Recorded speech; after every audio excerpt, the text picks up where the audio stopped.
come all the way here to New Delhi from London just to be part of our NXT 2026 forum. He is the founder and chairman, trustee of the Loomba Foundation, and he has been recognized by none other than Prime Minister Narendra Modi and the former Prime Minister of United Kingdom, Tony Blair. Sir, the floor is yours.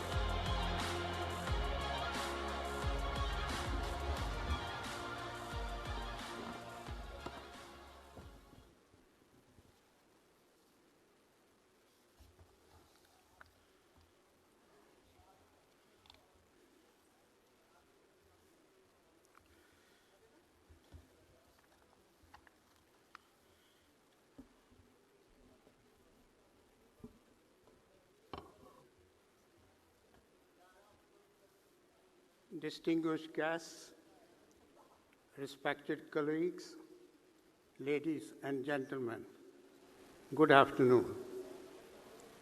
It is a great privilege for me to speak to you today about a subject that has shaped both my personal journey and my life's work, leading sustainable impact through philanthropy.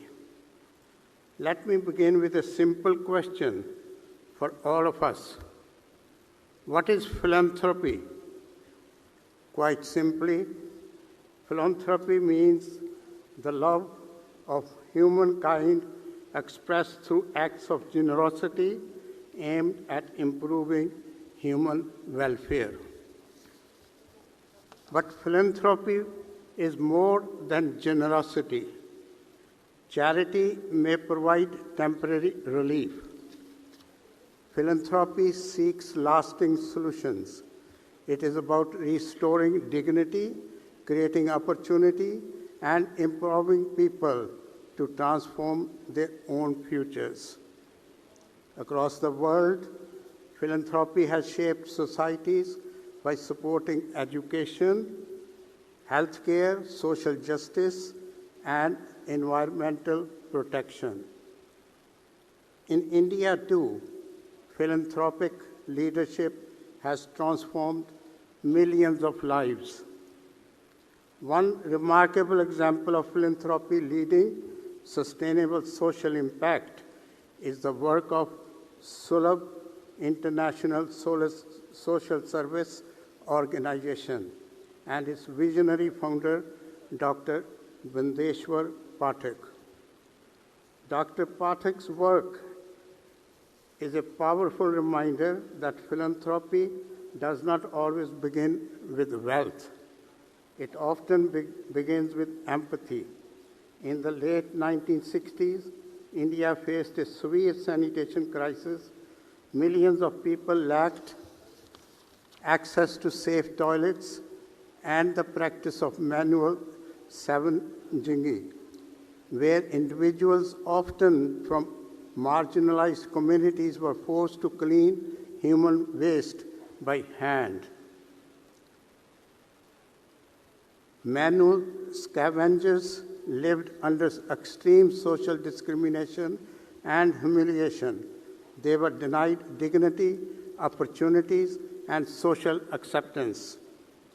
He realized that the problem was not only social prejudice, but also the absence of proper sanitation infrastructure. Without toilets, the cycle of manual scavenging continued. He founded Sulabh International with a mission to eliminate manual scavenging and improve sanitation across India. Over the decades, the organization has built millions of household toilets and thousands of public toilet complexes across the country. Today, Sulabh's work is recognized globally as one of the most successful sanitation movements in the world. It demonstrates how philanthropy combined with innovation can from sanitation to social empowerment. Ladies and gentlemen, my own journey into philanthropy began with, did not begin with an organization or a strategy. It began with my mother.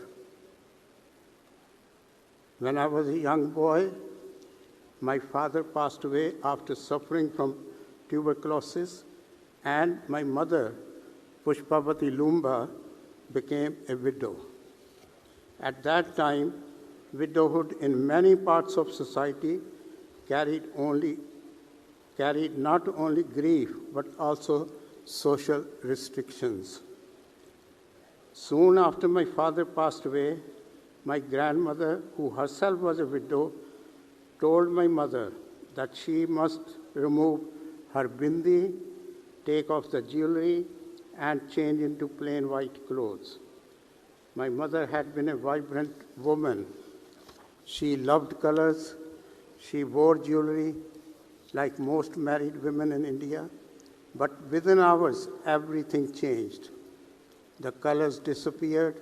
The jewelry was removed. Society had decided that a widow must live differently. As a young child, I did not fully understand the customs or traditions, but I understood something else. I could see the pain in my mother's eyes, and that moment stayed with me. Years later, another moment changed my perspective forever. It happened on the day of my own wedding. Like most Indian weddings, the ceremony was filled with joy, rituals, and celebration. Family members gathered around the sacred fire, the Vedi. My mother was present, naturally proud and emotional on her son's special day. The priest who was conducting the wedding ceremony asked my mother to move away from the Vedi. Why? Because as a widow, she could bring bad luck to the newlywed couple. Imagine the moment. A mother who gave me a birth, educated me, and always wished me well, how she could bring me bad luck.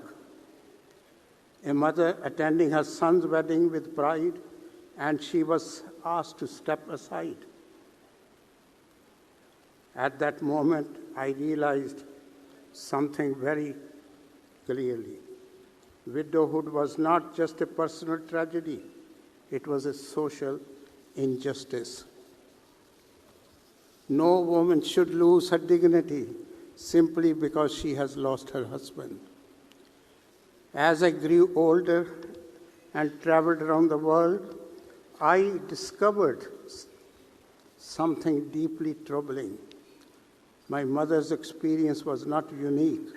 Across many societies, widows face economic hardships, social stigma, and discrimination. Today, there are more than 258 million widows worldwide, and millions live in poverty and exclusion. Yet for many years, widowhood remained largely invisible in global policy discussions.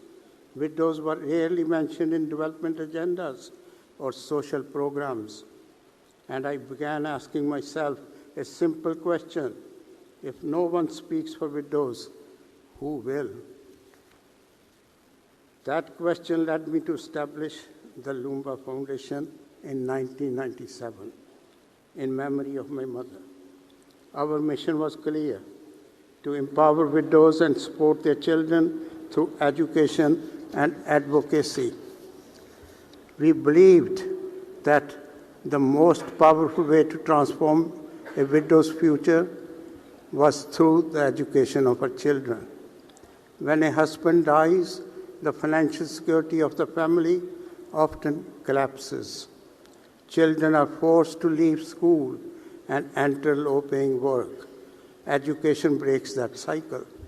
Through scholarship programs, the foundation has supported thousands of children of poor widows in India. Education is one of the most powerful forms of philanthropy. But education alone was not enough. We also needed to bring global attention to the issue of widowhood. I launched International Widows' Day at the House of Lords in 2005, which takes place every year on 23rd June. After our tireless campaign, the United Nations adopted 23rd June at its 65th General Assembly in New York in 2010.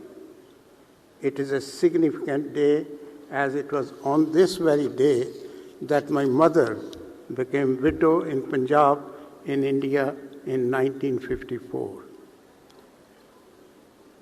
Today, this day shines a global spotlight on the challenges widows face and encourages governments to act. For the first time, widows were no longer invisible. From this journey, I have learned three important lessons about sustainable philanthropy. First, empathy must guide action. Real change begins when we truly understand the experiences of other people. Second, innovation creates impact. Solutions must be practical and scalable and sustainable. Third, the commitment over time. Transformation does change decades of dedication. Ladies and gentlemen, let me ask you a question.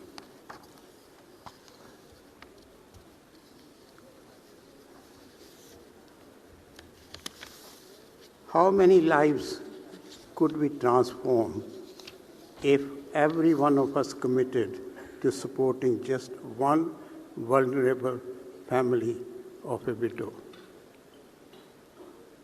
Imagine the possibilities. My journey into philanthropy began with a woman who lost her husband, who was asked to remove the colors from her life, who was asked to step away from her own son's wedding. But to me, my mother was never a symbol of misfortune. She was a symbol of strength, courage, and resilience. Philanthropy is not about giving money. It is about giving dignity, opportunity, and hope. And let me leave you with one final thought. The true measure of a society is how it treats its most vulnerable members.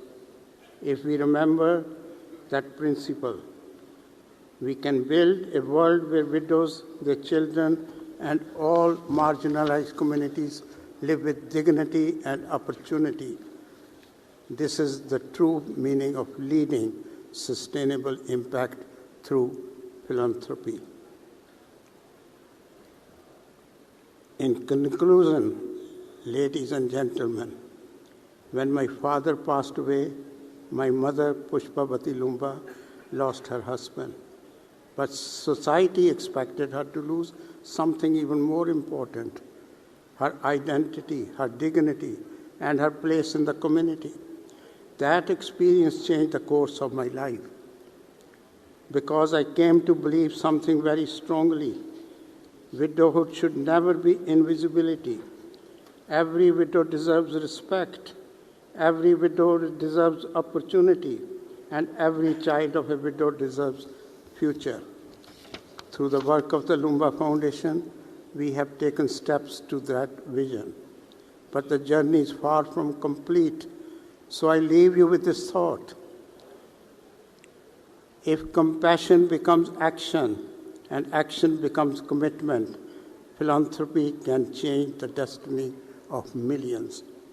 Let us work together to build a world where no widow is forgotten and no child is left behind. Thank you.